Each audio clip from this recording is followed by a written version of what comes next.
오늘 하나님께서 우리에게 주시는 말씀은 구약성경 호세아 9장 6절 말씀입니다. 구약 1263쪽입니다.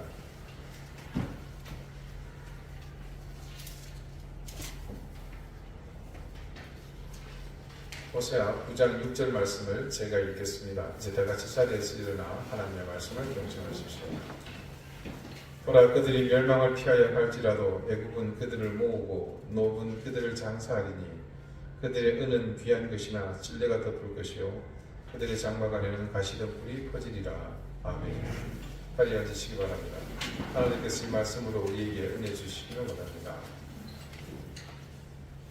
성경 말씀에서 애굽이 처음 등장하는 것은 창세기 12장입니다. 12장 10절 말씀입니다. 그 땅에 기근이 들었으므로 아브라함이 애굽에 거류하려고 그리로 내려갔으니 이는 그 땅에 기근이 심하였습니다. 자, 이 부분은 지난 우리 8월 23일 새벽 기도의 본문 내용이기도 합니다. 당시 내용을 다시 한번 상기해 보겠습니다. 아브라함이 하나님의 부름을 받아서 갈대 우르를 떠나 수천 킬로 길을 와서 가나안에 왔습니다. 상황이 녹록지 못했습니다. 그 땅에 기근이 들었으므로 라는 이 말씀이 그 실정을 그대로 보여줍니다. 그래서 아브라함은 아내 사레를 데리고 애굽으로 살 길을 찾아 떠납니다. 이때 아브라함이 아내 사레에게 이렇게 말을 합니다. 내가 알기에 그대는 아리따운 여인이라 애굽 사람이 그대를 볼 때에 이르기를 이는 그의 아내라 하여 나는 죽이고 그대는 살리리니 원하건대 그대는 내 누이라 하라. 그러면 내가 그대로 말미암아 안전하고 내 목숨이 그대로 말미암아 보존되리라 하니라. 이게 무슨 개풀 뜯는 것인 싶지만 성경에 있는 그대로 읽어드린 겁니다. 앞뒤 정확을 알지 못하고 그냥 들었을 때는 팔순이가 자기 도치에 빠져서 하는 소리인가 그렇게 싶겠지만 이후에 일어난 일이 이 아브라함의 말이 헛소리가 아니라는 것을 실제로 증명을 해줍니다. 아마 아브라함의 아내 사레는 경국 지색이었던 모양입니다. 그 미모가 경천 동지할 정도로. 실제로 애굽에 당도했을 때 우리했던 일이 그대로 나타납니다.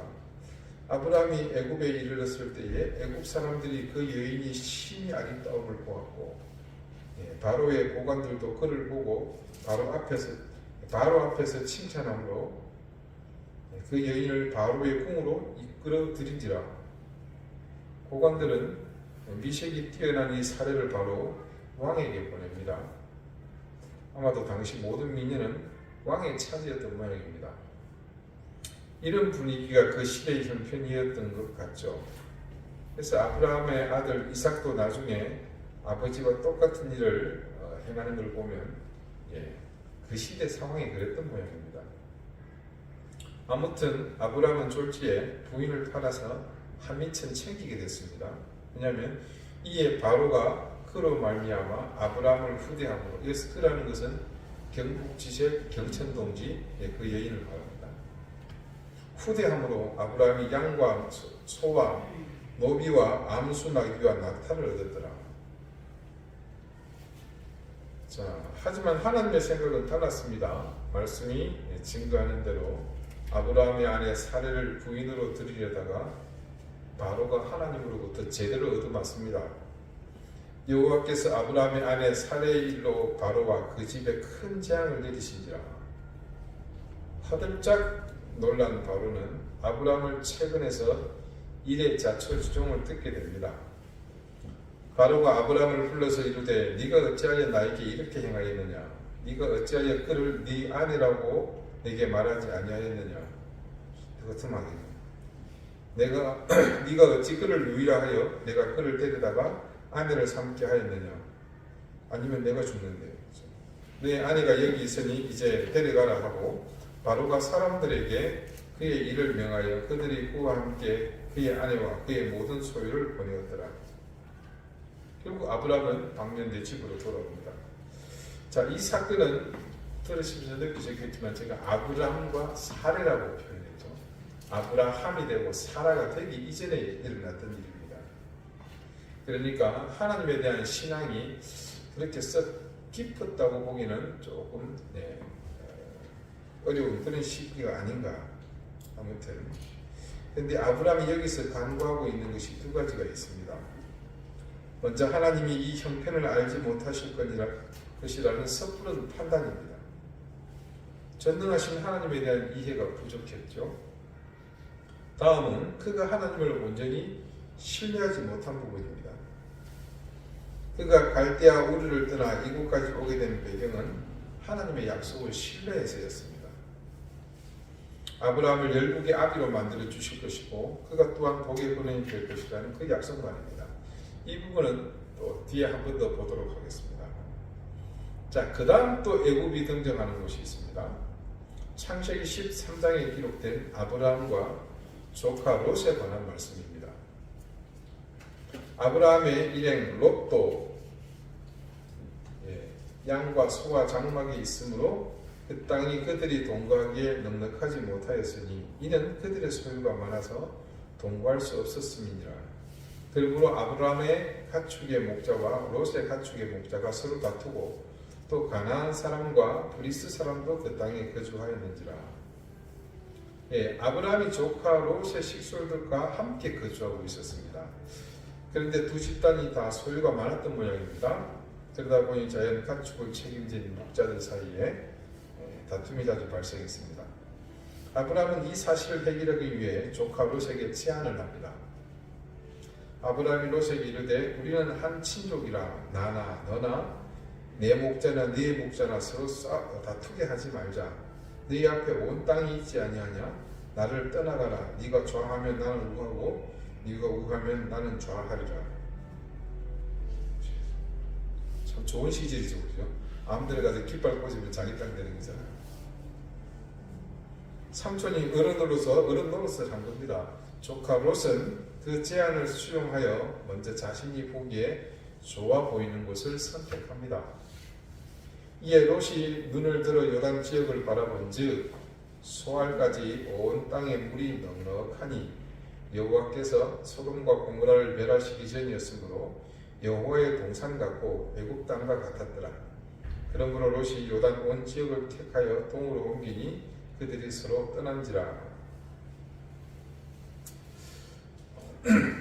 모세와 출애굽의 사건이 깊이 우리 뇌리에 박혀 있기 때문에 우리에게 애굽이라는 나라의 이미지는 좋은 곳이 아닙니다. 그런데 아브라함과 관련된 애굽의 경험을 기록한 말씀을 따르면 또 이 롯의 이야기로 잠시 이제 살펴보겠습니다만 여기에 등장하는 애굽은 출애굽 당시 애굽과는 사뭇 다르다는 것을 알 수 있습니다. 먼저 아브라함이 기근에 애굽으로 내려갔을 때 비록 아브라함의 누이 실제로는 아내였죠. 사라를 취하려는 일반적인 왕권을 가진 모습으로 애굽의 왕 바로가 등장했습니다. 그러나 그가 하나님으로부터 경고를 들었다면 취한 행동은 어떻습니까? 오히려 하나님의 부름을 받은 아브라함보다도 더 하나님을 두려워하는 모습을 보이지 않습니까? 그 다음으로 조카 롯에 이래서 등장한 애굽에 대한 성경 말씀이 증언하는 부분입니다. 아까 읽어드린 그 13장의 10절 말씀을 제가 다시 읽어드리겠습니다. 이에 롯이 눈을 들어 요단 지역을 바라본즉 소알까지 온 땅에 물이 넉넉하니 여호와께서 소돔과 고모라를 멸하시기 전이었으므로 여호와의 동산 같고 애굽 땅과 같았더라. 여기 애굽이라는 지명이 등장합니다. 자, 롯의 눈에 보기에 좋아 보였던 것은 요단 지역입니다. 트랜스반이라고. 그곳을 평하기를 온 땅에 물이 넉넉해서 어디 같다고요? 여호와의 동산 같기도 하고 또 어디 같다? 애굽 땅과 같았다. 자, 이 말씀에 따르면 롯이 롯이 있던 그때에 애굽 땅이 얼마나 살기 좋은 곳인지 우리가 간접적으로 알 수가 있죠. 여호와의 동산과 같은 동급이잖아요. 자, 이처럼 애굽 땅은 그 당시에는 사람들의 마음에 좋은 곳이었습니다. 마치 우리 제주가 육지에 있는 사람들이 제주에 산다 그러면 좋겠어요. 네, 저도 어떻게 한번 가볼 수 있을까요? 네. 보세요. 배고픔을 해결할 수 있는 곳이었고 여호와의 동산 같았다는 것으로 보아서 희망의 땅이고 요즘 말로 하면 기회의 땅이다 이렇게 부를 수 있겠죠. 그런 애굽에 대한 평가가 가장 잘 드러난 곳이 있다고 하면 그건 바로 우리가 잘 아는 것처럼 요셉이 총리가 되어 다스리던 그때가 아닐까 합니다. 그런데 그런 애굽의 분위기가 완전히 근본부터 바뀌는 일이 일어납니다. 성경 말씀에는 그 바뀌는 과정이 기술되어 있지는 않지만 그 사실을 짐작하게 하는 구절이 있습니다. 출애굽기를 시작할 무렵입니다. 1장 8절 이하의 말씀을 제가 잠시 읽어드립니다. 요셉을 알지 못하는 새 왕이 일어나 애굽을 다스리더니 그가 그 백성에게 이르되 이 백성 이스라엘 자손이 우리보다 많고 강하도다. 자, 우리가 그들에게 대하여 지혜롭게 하자. 두렵건대 그들이 더 많게 되면 전쟁이 일어날 때에 우리 대적과 합하여 우리와 싸우고 이 땅에서 나갈까 하노라 하고 감독들을 그들 위에 세우고 그들에게 무거운 짐을 지고 괴롭게 하여 그들에게 바로를 위하여 국고성 비론과 람셋을 건축하게 하니라. 자, 시작부터 뭔가 흥을 깨는 그런 분위기죠. 요셉을 알지 못하는 새 왕이 일어나서 애굽을 다스렸다고 합니다. 자, 이 말 새 왕이 일어났다는 것은 그냥 자연스럽게 순차적으로 왕위를 계승한 것이 아니라는 것을 짐작할 수 있죠. 즉 기존의 왕조를 찬탈하고 전혀 다른 핏줄이 새로운 왕조가 되었다는 사실을 함축하고 있는 말입니다. 이 부분은 제가 앞선 설교 시간에 설명드린 바가 있습니다. 마치 고려가 망하고 조선이 일어선 것과 같은 그런 형국이라고 말씀드렸습니다. 그래서 이집트의 고대 역사를 보면요, 출애굽기 1장 8절 조금 전에 말씀드린 요셉을 알지 못하는 새 왕이 등장한 시기는 애굽의 18번째 왕조의 통치 시기를 가리킵니다. 18번째 왕이 아니고요, 워낙 역사가 오래되다 보니까 왕조, 그리고 뭐 조선이나 고려 같은 이런 게 18번째 이어진 겁니다. 대단한 거죠. 그 이전에 애굽을 통치했던 왕조는 애굽의 북동쪽, 그러니까 이제 셈 계통의 사람들이 내려와서 세운 힉소스 왕조로 불려집니다. 애굽의 역사 가운데 15대와 16대, 17대 이 세 왕조인데 그 안에서도 물론 알력이 있었나 보죠. 김씨가 계속 한 게 아니고 김씨했다, 이씨했다, 박씨했다 뭐 이런 개념이죠.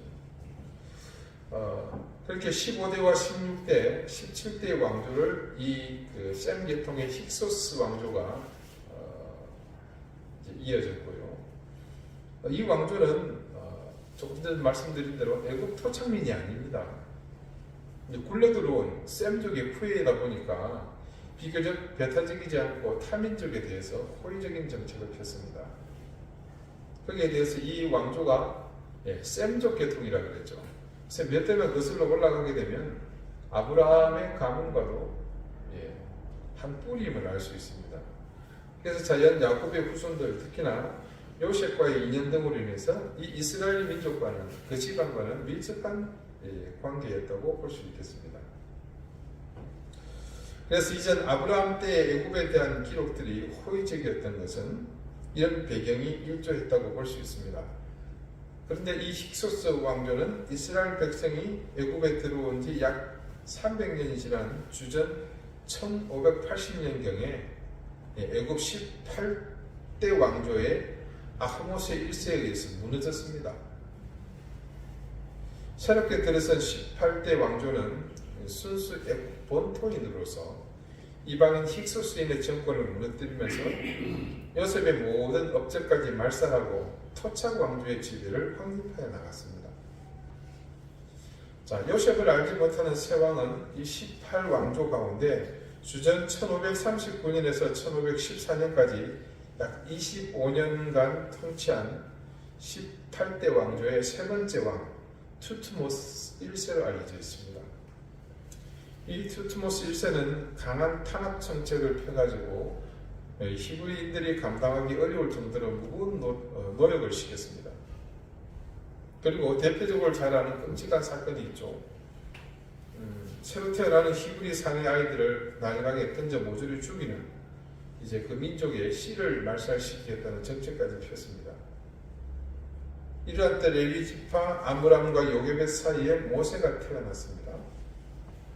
모세의 부모는 모세를 석 달 동안 숨겨서 키웠으나 더 이상 숨길 수 없게 되자 갈대 상자에 모세를 넣고 역청과 나머지를 칠해서 하숫과 갈대 사이에 두지 않습니까? 그때 바로의 딸에게 모세가 발견되고 건져지게 됩니다.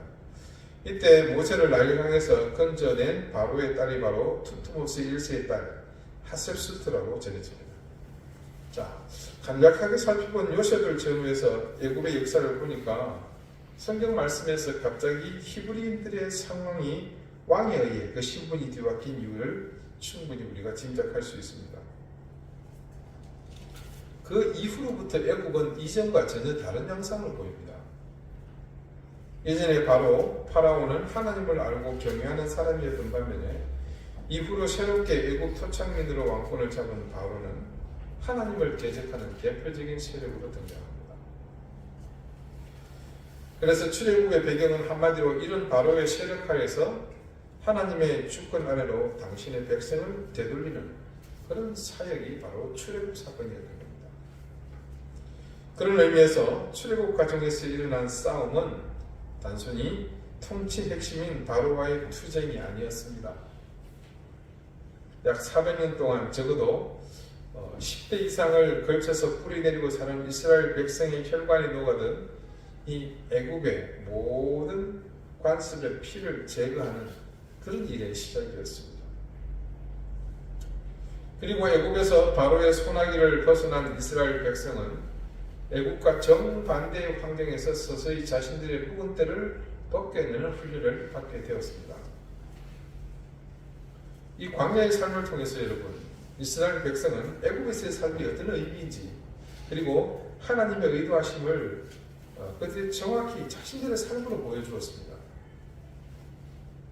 그것은 이 광야의 과정이 필요한 이유이기도 했으면서 동시에 하나님께서 궁극적으로 이스라엘 백성에게 애굽을 어떤 대상으로 보아야 할 것인지를 가르치시는 과정이기도 했습니다. 결론적으로 이렇습니다. 공교롭게도 애굽은 이스라엘에게 그들의 역사 속에서 늘 어쩌면 하나님을 대신할 대체물로 여겨지던 그런 곳의 상징이 되었습니다. 자신들의 첫 조상 아브라함부터 사실은 조금 조짐이 있었죠. 자, 아까 잠시 보았지만 애국으로 내려가면서 아브라함은 정말 하나님에 대한 절대적인 신뢰가 부족했습니다. 오죽했으면 자기 부인을 그렇게까지 방패로 삼을 수 있었겠습니까? 만약 여러분의 남편이 그랬다면 어떻게 여러분은 반응하시겠습니까?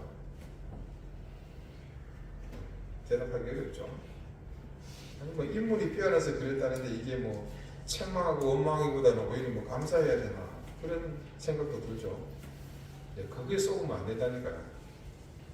그저 젊어도 참 나이가 드셔도 똑같아요. 예쁘다 그러면 해블레가 아니고 저기 틀린 말이에요. 해불죽이래요. 해불죽. 그거 빼면 아브라함의 행동은 잘못된 겁니다. 서두에서도 말씀드렸지만 아브라함에게 하나님의 약속을 끝까지 신뢰하지 못한 그런 일 때문에 이런 얻지 못할 일이 일어났습니다. 하나님이 이 아브라함을 부르신 후에 하신 말씀이 이래요. 여호와께서 아브라함에게 이르시되 너는 너의 고향과 친척과 아버지의 집을 떠나 내가 네게 보여줄 땅으로 가라. 내가 너로 큰 민족을 이루고 네게 복을 주어 네 이름을 창대하게 하리니 너는 복이 될지라. 너를 축복하는 자에게는 내가 복을 내리고 너를 저주하는 자에게는 내가 저주하리니 땅의 모든 족속이 너로 말미암아 복을 얻을 것이라 하신지라. 자, 여러분, 과연 하나님은 아브라함에게 당신께서 하시지도 않을 일을 지키지도 않을 약속을 이렇게 해주셨을까요? 그렇지 않습니다. 그러나 아브라함은 애굽에 들어서면서 그 사실을 아예 망각했던 것 같습니다. 조카 롯도 마찬가지입니다. 겉으로 보이는 육체적 안목에 치중하다가 보니 그곳이 소돔과 고모라가 있는 곳인지도 몰랐습니다. 아니, 소돔과 고모라인 것은 맞지만 그 도시의 실체가 어떤 것인지 꿈에도 몰랐습니다. 결국 물이 넉넉하고 토지가 비옥해서 풍요로운 곳은 그것을 바라보는 인간의 마음가짐부터가 달라집니다. 그것들이 가진 힘이 크거든요. 그것만 의지하면 세상에서 부러울 것이 없습니다. 삼촌 아브라함과 함께 하시는 하나님의 약속을 알면서도 그는 그 약속보다 눈에 보여서 자신의 마음을 빼앗은 그 땅으로 지체 없이 달려가 버렸습니다. 자, 이런 내용을 함께 보셨으니 이제 본문의 말씀을 봅시다. 보라, 그들이 멸망을 피하여 갈지라도 어디요? 애굽을 그들을 모으고, 놉은 애굽에 있는 그 한 지명입니다. 놉은 그들을 장사하리니 그들의 은은 귀한 것이나 찔레가 덮일 것이요 그들의 장막 안에는 가시덤불이 퍼지리라. 자, 이 말씀에는 역사적 배경이 있습니다. 이미 짐작하셨겠지만 이스라엘이 외세의 침입에 저항할 힘이 부족했을 때 애굽을 의지해야 하겠다는 생각을 강하게 했던 그것을 말합니다. 실제로 북이스라엘뿐 아니라 남유다의 경우도 더 했습니다. 예레미야가 슬피 울부짖으며 예언할 때 유다가 망할 때죠. 그들이 애굽에 대한 결정과 그에 따른 행동으로 인해서 당하게 된 사실 때문에 너무 가슴 아프게 부르짖은 겁니다. 애굽으로 가는 선택도 잘못됐거니와 그 잘못된 것이 뭐냐? 그거 가면 다 죽거든요. 그 사실을 하나님으로부터 들었던 예레미야가 그것을 말렸지만 아무 소용이 없었던 거죠. 결국 바벨론에 끌려가기보다 애굽으로 피난하는 쪽을 택했던 사람들은 이 말씀의 예언처럼 실제로 모두 죽임을 당했습니다. 말씀을 보니 애굽이 그들을 모으고 있습니다. 애굽이 이스라엘을 부르는 것입니다. 근데 말씀하고 좀 안 맞는 것 같죠? 안 맞지만 이게 맞다는 이유를 제가 말씀드리겠습니다. 자, 그것은 다른 말로 하나님이 아닌 자신들을 믿으라는 손짓입니다. 그 손짓은 이스라엘의 백성에게는 이미 자신들이 하나님이 아닌 다른 것을 믿기 때문에 기정사실이 된 자신들의 그 상황을 고착시키는 것과 같습니다. 그러나 실제로 애굽은 그들을 부르지 않았습니다. 이게 맞죠? 근데 왜 그렇게 제가 말씀을 드리느냐? 실상은 그들이 간절히 원했기에 애굽의 존재 자체로 그들은 부름을 받았다고 스스로 판단하고 결정한 겁니다. 근본이 죄인인 인생이 본질상 그렇습니다. 죄악이 우리를 부르지 않았지만 우리는 죄악으로 쉽게 달려갑니다. 이제 더욱 쉽게 이해가 되시죠? 같은 이치입니다. 그래서 처음 하나님이 애굽에서 이스라엘을 건져내시고 곧바로 그 민족을 가나안으로 들이시지 않으셨습니다. 그 이유를 우리는 알고 있습니다. 아까 말씀드린 것처럼 애굽과 정반대의 상황은 어디입니까? 광야입니다. 풍부하고 부족함이 없는 곳의 상징인 애굽의 상대 개념은 아무것도 없는 곳, 바로 그 상징이 광야였던 겁니다. 동서고금을 막론하고 모든 시대의 그리스도인들에게 광야가 반드시 필요했던 이유가 여기 있습니다. 오늘도 많은 사람들이 이 애굽의 손짓에 넘어가고 있습니다. 자, 가로 열고 실제 내용은 뭡니까? 애굽으로 달려가는 것 아니겠습니까? 가로 닫고. 내 말씀은 그 애굽으로 가는 결말이 어떻게 기록되어 있습니까?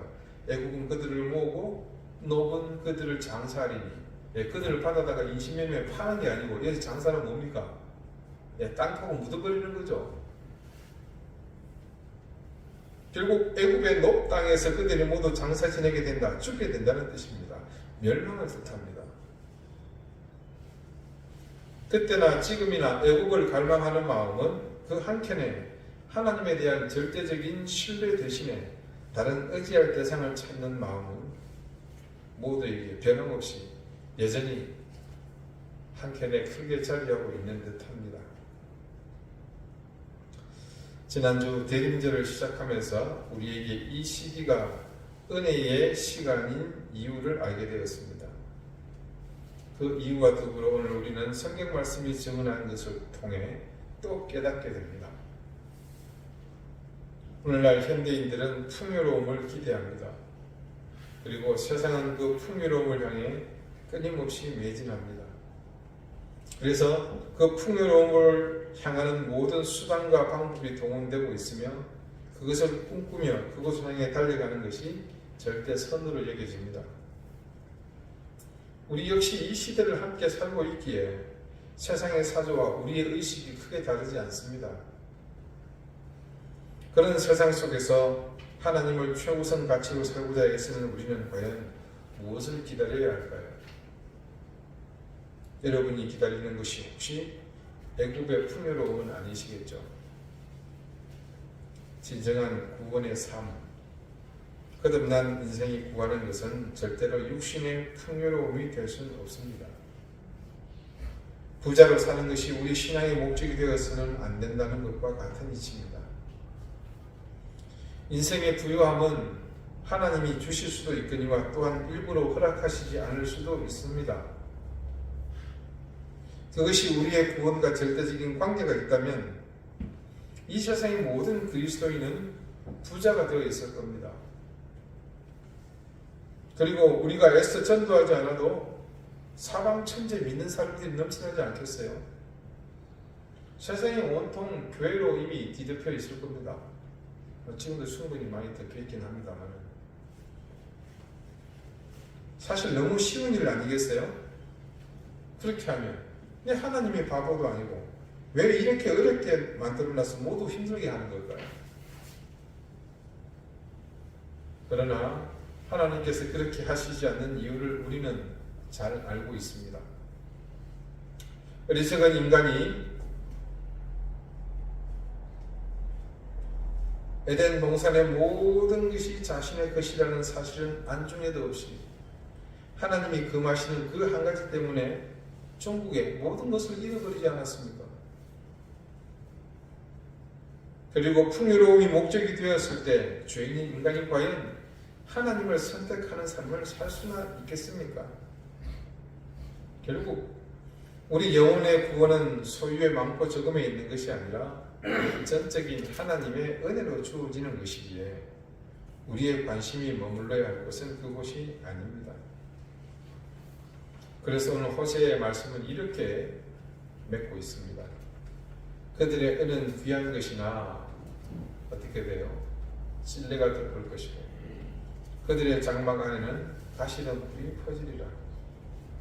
그들의 소유에 가시가 덮일 것이고 그들이 거주하는 장막에는 가시덤불이 퍼지게 될 것이라고 했습니다. 내가 하나님보다 더 소중하게 생각하는 것은 전국에는 어떻게 된다고요? 쓸모없는 것이 되고 말 것이라는 그런 뜻입니다. 우리가 기다리는 구주는 세상의 질서를 완전히 새롭게 하시는 분이십니다. 그분의 손을 맞잡고 함께 구원과 생명의 길을 가려면 이전의 삶에서 벗어나야만 가능합니다. 마치 이스라엘이 애굽의 삶을 벗어버려야 했던 그때처럼 말입니다. 그것을 새로운 시도라고 말할 수 있습니다. 그러나 엄밀히 말하면 그것은 새로운 시도가 아닙니다.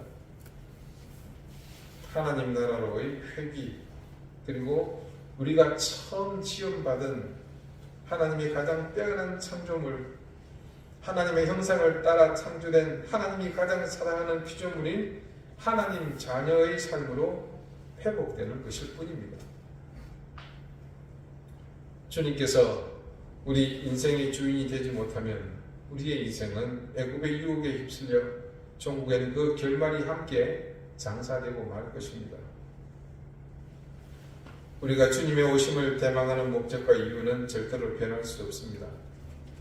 이것은 잃어버린 우리를 찾는 것이며 하나님 자녀로의 온전한 회귀 외에 다른 것이 있을 수 없습니다. 부디 여러분은 이 대망의 시간을 통해 애굽의 유혹에서 상실한 여러분의 진정한 가치를 찾으며 또한 나아가 주님께서 자신의 생명을 내어주시면서까지 구원해 주신 주님이 진짜 사랑하는 자신을 찾는 그런 은혜의 시간이 되시기 바랍니다. 헛된 것을 바라고 소망하던 우리의 삶의 기대를 이제는 성숙한 신앙을 기대하는 영적 기대로 바꿔나가는 시간이 되시기를 바랍니다. 그래서 그렇게 이 은혜의 시간을 나를 살피고 성숙하게 하며 주님의 자녀로의 회개를 통해 올해 성탄의 기쁨은 어느 때보다도 풍족하고 감격스러운 그런 은혜의 성탄이 될 수 있기를 바랍니다. 기도드리시겠습니다. 애굽의 손짓에 늘 눈길이 빼앗겼던 우리의 삶의 습관을 이번 대림절을 통해 벗어버리게 해주십시오. 우리가 하나님을 온전히 신뢰하지 않을 때 우리 생각과 영혼이 애굽의 손짓에 빠져들 수밖에 없음을 기억하며 우리 자신을 잃어버리지 않도록 깨어있게 해주십시오. 이스라엘이 하나님을 버리고 허망한 우상을 쫓다가 애굽의 손짓에 이끌려 노업 땅에서 장사된 것 같은 어리석은 길을 가지 않게 하시고 성탄을 통해 우리를 회복하시며 건져주시는 그 은총을 붙들고 소망함으로 우리가 영적으로 성숙하는 이 대림의 시간이 되게 해주십시오. 예수 그리스도 이름으로 기도드립니다. 아멘.